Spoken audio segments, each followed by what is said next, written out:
Serangan tentara Israel yakni IDF semakin liar. Belakangan diketahui IDF menyerang kamp pengungsi Suafaat di Yerusalem pada Rabu 28 Agustus 2024 waktu setempat lalu. Adapun lebih dari 150 tentara Israel dikerahkan untuk memasuki kamp. Mereka memasuki kamp dari beberapa gerbang dan menutup semua pintu masuk ke kamp. Hal itu membatasi pergerakan masuk dan keluar di area tersebut. Dalam insiden terkait, Bulan Sabit Merah Palestina melaporkan bahwa pasukan Israel mundur dari titik medis di kamp pengungsi Al-Far'ah di Tubas, tepi barat utara, yakni setelah menyerang Direktur Fasilitas Kesehatan tersebut. Peristiwa ini bertepatan dengan pengumuman militer pendudukan Israel tentang operasi skala besar di tepi barat. Menurut pendudukan Israel, operasi tersebut melibatkan tentara, polisi perbatasan, dan Sinbad. Media Israel melaporkan operasi militer besar-besaran ini dinamai Summer Camp Operation dan dipusatkan di tepi barat utara. Operasi militer Israel saat ini digambarkan oleh media pendudukan Israel sebagai yang terbesar dalam 22 tahun terakhir, yakni sejak tahun 2002 silam, di mana melibatkan ratusan tentara yang didukung oleh dukungan udara. Sosok Faris Qasim yang dilaporkan tewas dalam serangan Israel di Suriah sedang menjadi sorotan. Diketahui ia bukan tokoh sembarangan di Hizbullah. Adapun ia masuk dalam divisi operasi kelompok militan yang didukung Iran, Jihad Islam, di mana yang bertanggung jawab atas rencana operasional di Suriah dan Lebanon. Qasim tergabung dalam divisi operasional organisasi tersebut. Ia juga bertanggung jawab atas kemajuan rencana operasionalnya di Suriah dan Lebanon, serta untuk memasukkan Palestina ke dalam jajaran Hizbullah. Qasim dilaporkan tewas seusai diserang pesawat tidak berawak Israel. Dilaporkan sebuah mobil yang diduga dinaikinya saat melintasi pos pemeriksaan Suriah di dekat perbatasan dengan Lebanon pada hari Rabu 28 Agustus 2024 lalu diserang drone Israel. Dalam serangan itu telah menewaskan 3 anggota Jihad Islam Palestina termasuk Qasim. Militan Jihad Islam lainnya yang sedang dalam perjalanan dari Suriah ke Lebanon juga tewas dalam serangan itu. Sumber keamanan setempat mengatakan bahwa mobil itu tidak mengangkut senjata. Namun demikian, tidak ada komentar langsung dari Hizbullah atau dari Gerakan Jihad Islam Palestina yang menurut salah satu sumber merupakan anggota ketiga pejuang Palestina tersebut. Amerika Serikat pasok 50.000 ton peralatan militer untuk militer Israel pada Senin 26 Agustus 2024 lalu. Adapun 50.000 ton peralatan militer itu dikirim melalui 500 penerbangan dan 107 pengiriman melalui jalur laut. Namun, Israel belum juga menang melawan Hamas di Gaza. Dalam sebuah laporan, Israel telah menerima pesawat militer AS yang ke-500 sejak dimulainya perang genosida di jalur Gaza pada Oktober 2023 lalu. Hal itu disampaikan oleh Kementerian Pertahanan Israel. Operasi pengangkutan melalui udara itu dilakukan oleh Direktorat Produksi dan Pengadaan atau DOPP di Kementerian Pertahanan Israel dan IDF. Diketahui peralatan yang dibeli dan diangkut termasuk kendaraan lapis baja, amunisi, alat pelindung diri, dan peralatan medis. Menurut Kementerian Pertahanan Israel, peralatan itu sangat penting untuk mempertahankan kemampuan operasional IDF selama perang yang sedang berlangsung. Tak hanya itu, sejak dimulainya serangan militer di Gaza, AS telah memberikan dukungan diplomatik, intelijen, dan militer yang kuat kepada sekutunya, yakni Israel.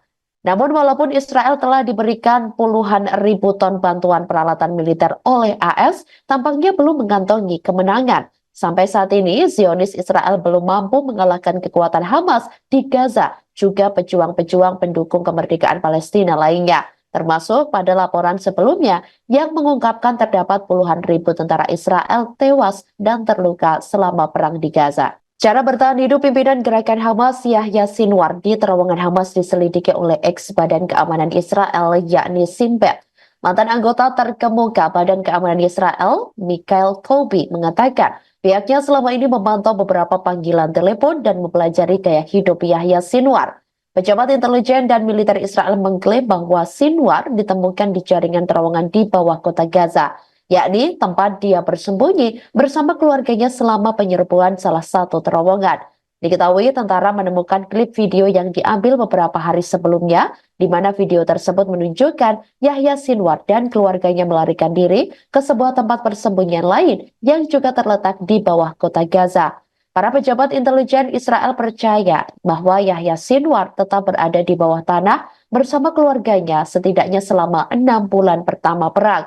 Diketahui Yahya Sinwar terus menggunakan telepon seluler satelit yang tersedia baginya berkaca dengan seluler yang dipasang di terowongan.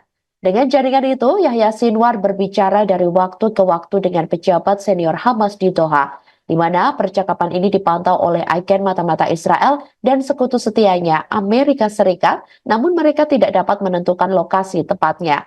Mantan anggota Shin Bet itu yakin bahwa Yahya Sinwar menguasai bahasa Ibrani dengan baik. Sebanyak 20 tentara Israel menolak untuk kembali bertempur di Gaza. Penolakan itu dikabarkan membuat mereka dan keluarganya terancam.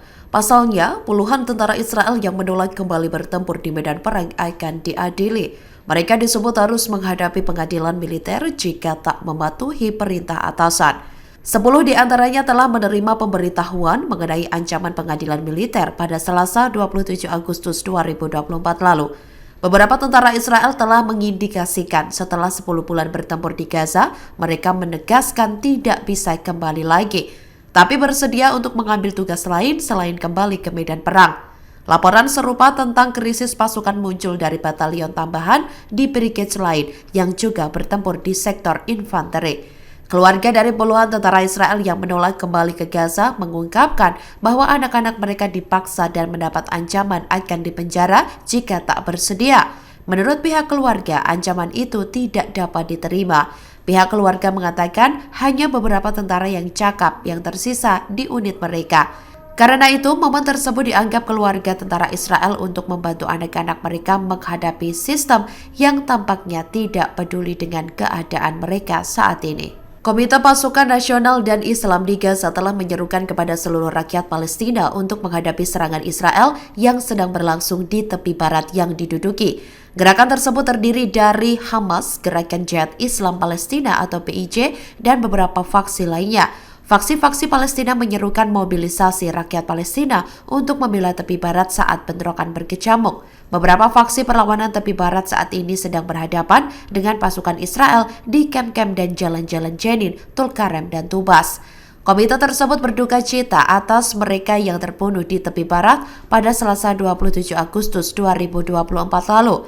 Komite tersebut juga meminta otoritas Palestina atau PA dan badan keamanan yang berafiliasi dengannya untuk menjalankan tugasnya, yakni untuk melindungi rakyat Palestina. Selain itu, mengambil inisiatif di bidang kehormatan dan martabat, serta menghadapi kaum Zionis dan gerombolan pemukim mereka.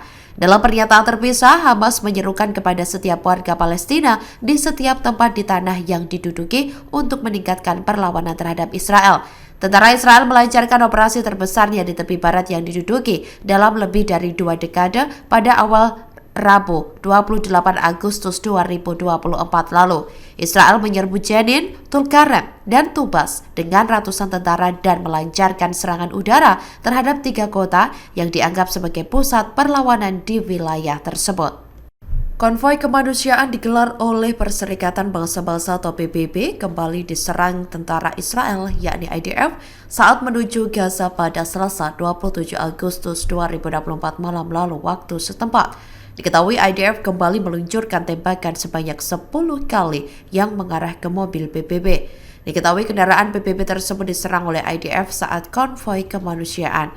Tampak salah satu mobil PBB mengalami kerusakan pada bagian kaca. Terlihat lubang-lubang bekas tembakan peluru dari pasukan IDF. Atas insiden ini, PBB menyoroti gagalnya koordinasi dengan Israel.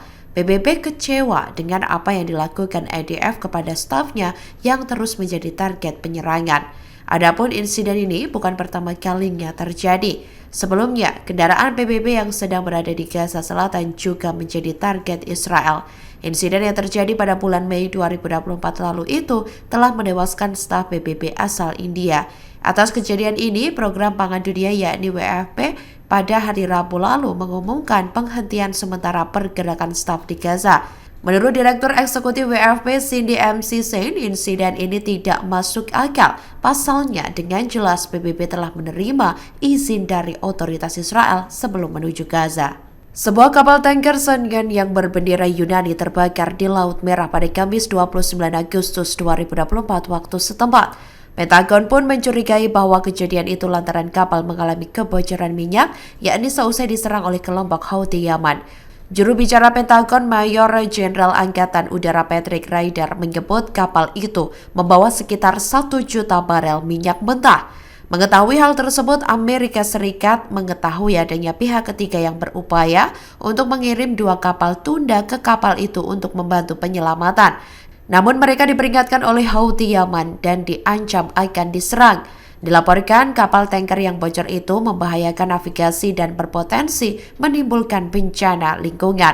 Peristiwa ini membahayakan nyawa pelaut sipil yang tidak bersalah dan ekosistem maritim yang dinamis di Laut Merah dan Teluk Aden. Kelompok Houthi yang bersekutu dengan Iran telah menargetkan pengiriman di wilayah Laut Merah sejak November 2023 lalu. Mereka mengklaim aksi tersebut adalah bentuk solidaritas dengan warga Palestina di jalur Gaza yang berperang dengan Israel. Sonia diserang beberapa proyektil pada tanggal 21 Agustus 2024 di lepas pantai kota pelabuhan Hodeidah di Yaman. Iran dituding mendanai faksi perlawanan Palestina di tepi barat untuk mendukung serangan terhadap tentara Israel. Tentara Israel menganggap Iran bertanggung jawab atas meningkatnya konfrontasi dengan faksi perlawanan Palestina di tepi barat baru-baru ini. Hal itu disampaikan oleh militer Israel dalam pernyataan pers pada Rabu 28 Agustus 2024 lalu. Dikatakan olehnya, laporan keamanan Israel menunjukkan bahwa serangan-serangan ini didanai dan diarahkan oleh Iran, yakni yang menyoroti hal tersebut atas semakin besarnya ancaman yang ditimbulkan oleh Iran. Sumber tersebut juga menyoroti tewasnya 7 warga Palestina dalam konfrontasi dengan tentara Israel di tepi barat, yakni yang menurutnya menunjukkan ancaman yang serius di wilayah tersebut. Ia menegaskan serangan Israel di tepi barat baru-baru ini bertujuan untuk menghilangkan apa yang mereka sebut sarang militan. Serangan Israel dapat berlanjut selama diperlukan dan mungkin terjadi dalam jangka waktu yang lama. Operasi ini tidak dianggap sebagai operasi baru, melainkan merupakan bagian dari upaya berkelanjutan untuk memerangi operasi di tepi barat. Tujuan utama dari kampanye ini adalah untuk menghilangkan ancaman dan menjamin kebebasan bergerak di wilayah tersebut bagi penduduk. Download Tribun X sekarang, menghadirkan lokal menjadi Indonesia.